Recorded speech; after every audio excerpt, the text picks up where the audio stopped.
In this video, you'll learn how to swap Solana for Polygon using the Phantom wallet. By following these steps, you will successfully transfer your SOL and obtain Matic in return. Begin by opening the Phantom wallet on your device. Once the wallet is fully loaded, you should see the home screen displaying your balance and various options. Next, locate and click on the button labeled Send on the home screen. This option is typically situated prominently, allowing for easy access to initiate a transfer. You will now be prompted to enter the recipient's address.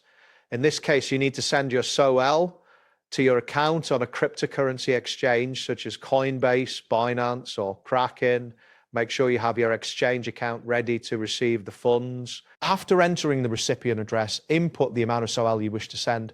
It is important to double check the address for accuracy to avoid any loss of funds. Once you have verified everything, confirm the transaction. Depending on network conditions, the transaction may take a moment to process. After the SOL has been successfully sent, navigate to your chosen exchange platform, log into your account if you are not already signed in. Once logged in, check your balance to ensure that the SOL has arrived. Now, you will need to swap your SOL for Matic on the exchange. Look for the trading section or the options convert cryptocurrency. Select SOL as the currency you want to sell and Matic as the currency you want to receive. Review the transaction details carefully before confirming the trade. Once the swap is complete, you will need to withdraw your Matic to your Polygon wallet address.